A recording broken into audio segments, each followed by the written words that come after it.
कई गुना बढ़ाने से संबंधित कोई कार्य हो या फिर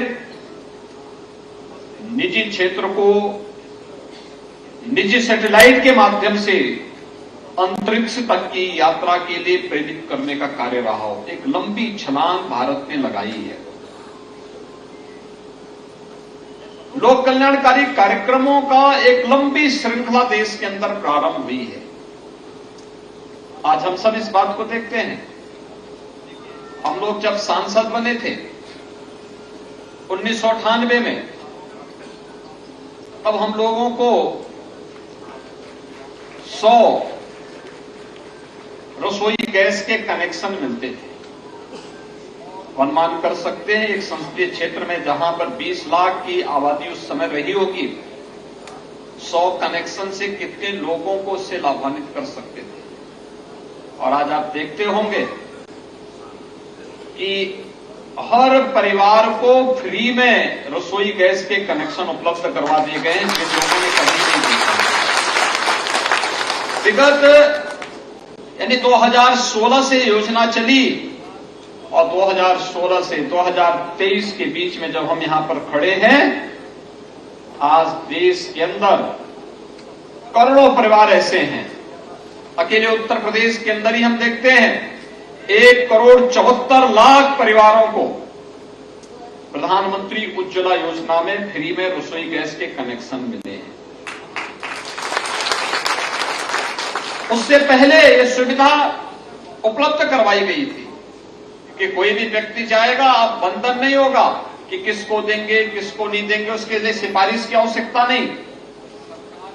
आवास योजना में भी ये स्थिति थी। 20,000 रुपये आवास के मिलते थे ग्रामीण क्षेत्र में, प्रधानमंत्री आवास योजना में।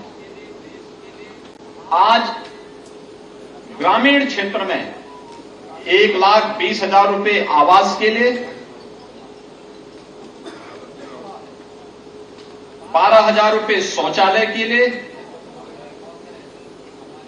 90 दिन की मनरेगा की मजदूरी के बराबर मानदेय, यह आज ग्रामीण क्षेत्र में उपलब्ध करवाने का कार्य प्रधानमंत्री आवास योजना में हर लाभार्थी परिवार को किया जा रहा है। और जो लोग प्रधानमंत्री आवास योजना से लाभान्वित नहीं हो पा रहे हैं, उनके लिए मुख्यमंत्री आवास योजना प्रारंभ की गई है। शहरी क्षेत्र में यह राशि 2.5 लाख रुपए की हो गई। पहले शहरी क्षेत्र के लिए कोई योजना नहीं होती थी। और अगर आप देश के अंदर उत्तर प्रदेश के अंदर देखेंगे तो इसमें उत्तर प्रदेश में 52,77,000 परिवारों को इस सुविधा का लाभ दिया गया है। देश के अंदर 3.5 करोड़ परिवार प्रधानमंत्री आवास योजना से लाभान्वित हुए हैं। ऐसे ही तमाम स्कीम है जो पहले नहीं मिल पाती थी, लेकिन विगत 9 वर्ष के दौरान बिना भेदभाव के मिलती हुई दिखाई दी है।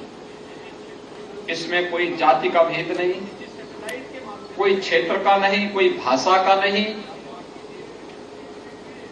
यही तो है सबका साथ सबका विकास का,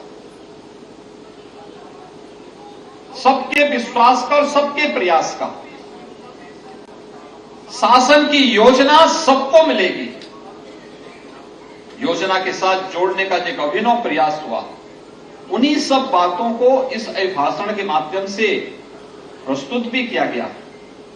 आप याद करिए, कभी स्वर्गीय राजीव गांधी जी ने बात कही थी, अपनी लाचारगी दिखाई थी कि हम 100 पैसा भेजते हैं और नीचे 15 पैसा ही प्राप्त हो पाता है। 85 पैसा बीच के दलाल खा जाते थे, एजेंट खा जाते थे, गरीब को नहीं मिल पाता था, लाभार्थी को नहीं मिल पाता था। यहां तक कि विधवा पेंशन और वृद्धा पेंशन की राशि में भी लोग कमीशन लेते थे।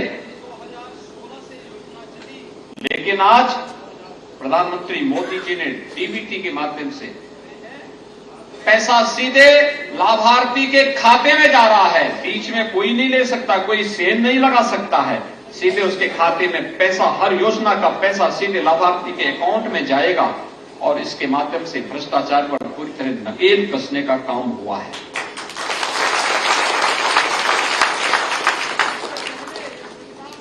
सामान्य दिनों में सरकार अपनी योजना बनाती है, लेकिन विपत्ति के समय भी सरकार किस मजबूती के साथ खड़ी रही, इसका उदाहरण आप सबके सामने है।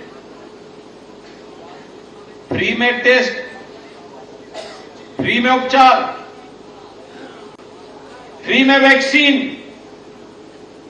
उत्तर प्रदेश के अंदर 40 करोड़ वैक्सीन की डोजेस दी जा चुकी हैं और देश के अंदर 220 करोड़ वैक्सीन की डोजेस फ्री में देशवासियों को प्राप्त हुई है। इतना बड़ा वैक्सीन का ड्राइव दुनिया के अंदर कहीं और नहीं मिला है, कहीं नहीं देखने को मिला है और इतना सिस्टमेटिक तरीके से नहीं मिला। दुनिया के अंदर बड़े बड़े देश हैं, बड़ी बड़ी महाशक्तियां हैं, लेकिन इतना सिस्टमेटिक तरीके से वैक्सीन के लिए कहीं कोई आपाधापी नहीं, हर व्यक्ति को मिला। और बीमारी के अंदर 9 महीने के अंदर वैक्सीन का आ जाना एक नए भारत की नई तस्वीर हम सबके सामने प्रस्तुत करती है। हम सब जानते हैं वैक्सीन, कोरोना आया, प्रधानमंत्री जी 2 स्वदेशी वैक्सीन लेके आ गए जो दुनिया की सबसे प्रभावी वैक्सीन है और यह क्षेत्र इंसेफ्लाइटिस से जूझता रहा। 1977 से लेकर 2017 तक 40 वर्षों तक पूर्वी उत्तर प्रदेश का मासूम दम तोड़ता रहा।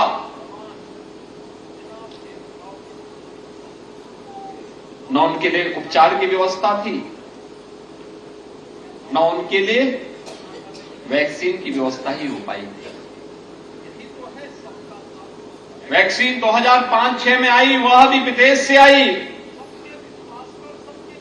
लेकिन कोरोना जैसी महामारी के दौरान 9वें महीने वैक्सीन हर व्यक्ति को उपलब्ध होना प्रारंभ हो गया था। यह है सरकार की संवेदनशीलता। और कोई महामारी इससे पहले आती थी, ठीक 100 वर्ष पहले एक महामारी आई थी स्पेनिश फ्लू के नाम पे। 2.5 करोड़ से अधिक लोग मरे थे उस बीमारी से। अनुमान कर सकते हैं, गांव के गांव साफ हो गए थे। लेकिन कोरोना महामारी दुनिया की सबसे तीव्र फैलाव वाली महामारी थी, लेकिन प्रधानमंत्री मोदी जी के नेतृत्व में उसे कैसे नियंत्रित किया गया, यह भी उदाहरण हम सबके सामने है। कोरोना प्रबंधन का जो उत्कृष्ट उदाहरण भारत ने प्रस्तुत किया, दुनिया ने उसको स्वीकारा। दुनिया के बड़े बड़े देश, साधन संपन्न देश भारत की तारीफ करते हुए दिखाई दिए। WHO जैसी संस्थाओं ने प्रधानमंत्री मोदी जी के नेतृत्व की तारीफ की और सबने इस बात को कहा कि भारत का कोरोना प्रबंधन उत्कृष्ट है, दुनिया के लिए अनुकरणीय है, एक संवेदनशील सरकारें करती है। लेकिन भाइयों बहनों, हर महामारी अपने साथ भूखमरी भी लेके आती थी। भूख से होने वाली मौत, क्योंकि जब हर व्यक्ति अपने लिए आबादी में बचाव के लिए उपाय करेगा, बाकी सब कुछ बंद हो जाता है। लेकिन कोरोना महामारी का सामना भी किया, दवा भी दी, वैक्सीन भी लेके आए और वैक्सीन लेने के साथ साथ यह भी व्यवस्था सुनिश्चित की कि कोई भूखों न मरने पाए। उत्तर प्रदेश के अंदर 15 करोड़ लोगों को फ्री में राशन और देश के अंदर 80 करोड़ लोगों को फ्री में राशन की सुविधा उपलब्ध करवाने का कार्य प्रधानमंत्री मोदी जी के नेतृत्व में डबल इंजन सरकार ने किया है। यही तो लाभ है। हर व्यक्ति की जरूरतमंद के साथ सरकार खड़ी रही। हर एक क्षेत्र में, क्या गांव के लिए, क्या गरीब के लिए, क्या किसान के लिए, क्या नौजवान के लिए, क्या महिलाओं के लिए, समाज का हर तबका इससे लाभान्वित होता हुआ दिखाई दिया। आज उसके परिणाम हम सबके सामने हैं। भारत का वैश्विक मंच पर आज दबदबा बढ़ा है। आपने देखा होगा अफगानिस्तान में जब अमेरिका भागा तो वहां सहायता के लिए भारत की ओर सब लोग देखने लगे। रूस और यूक्रेन के युद्ध में जब दुनिया के लोग वहां फंसे हुए थे, उन्हें सुरक्षित निकालने की जब बात हुई तो प्रधानमंत्री मोदी जी के आह्वान पर दोनों देशों ने शीश खाया। भारत अपने नागरिकों को सुरक्षित वापस निकालने में सफल हुआ। और परिणाम क्या था? आज हर व्यक्ति इस बात को कहता है कि रूस और यूक्रेन का युद्ध हो या दुनिया के अंदर कहीं भी, प्रधानमंत्री मोदी जी की पहल का इंतजार हर एक देश को होता है, हर एक देश को होता है। आज भारत की सामर्थ्य की कमाल है। आपने देखा होगा पिछले एक सप्ताह में पहले इटली के प्रधानमंत्री जी आए, फिर ऑस्ट्रेलिया के प्रधानमंत्री जी आए, अभी 21-22 में जापान के प्रधानमंत्री जी भारत आ रहे हैं, भारत की यात्रा कर रहे हैं। ये नए भारत की नई तस्वीर है। और आजादी के अमृत काल में राष्ट्रीय पर्व और त्योहारों के साथ देश के नागरिकों को कैसे जोड़ा जाना चाहिए, हर घर तिरंगा उसका उदाहरण है। भारत की आन मान और शान का प्रतीक तिरंगा। और यही तो प्रधानमंत्री मोदी जी ने कहा आजादी के अमृत महोत्सव में, पंचप्रण की बात की उन्होंने प्रत्येक नागरिक से। ये पंचप्रण क्या है? ये पंचप्रण है एक विकसित भारत का निर्माण करना, हमारे संकल्प का हिस्सा होना चाहिए। पंचप्रण का विकसित भारत के निर्माण का, गुलामी के अंश को सर्वथा समाप्त करना, विरासत का सम्मान करना। विरासत का ही सम्मान है अयोध्या में भगवान राम के भव्य मंदिर का निर्माण, काशी में काशी विश्वनाथ धाम का निर्माण, केदारनाथ में केदारनाथ धाम का निर्माण, महाकाल में महालोक का निर्माण। ये सभी विरासत का ही सम्मान है। आजादी के उन क्रांतिकारियों का सम्मान विरासत का सम्मान है।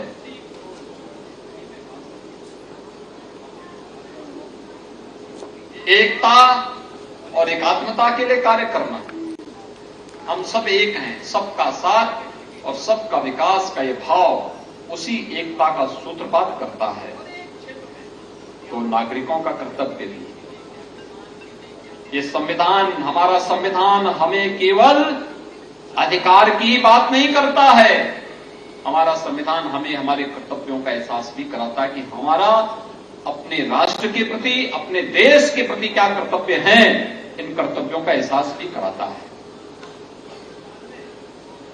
G20 जैसे देशों का नेतृत्व आज भारत कर रहा है आजादी के अमृत महोत्सव, अमृत काल के अंदर।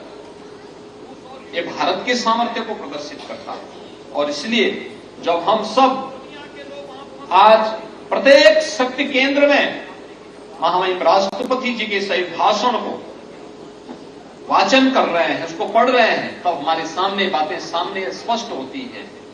एक तरफ वैश्विक मंच पर बढ़ती हुई भारत की ताकत का, भारत के गौरव गान की यशोगाथा दुनिया गा रही है, वहीं दूसरी तरफ कुछ लोग हैं जो भारत को वैश्विक मंच पर वह सम्मान नहीं देना चाहते। वे हमेशा जब भारत के बाहर रहते हैं तो दुनिया में जाके भारत की क्रिटिसाइज करते हैं, भारत की आलोचना करते हैं, भारत के लोकतंत्र को कोसते हैं। और कोसने वाले कौन लोग हैं? जिन लोगों ने स्वयं जब उन्हें अवसर मिला था लोकतंत्र के गले को घोंटने में कोई कोर कसर नहीं छोड़ी।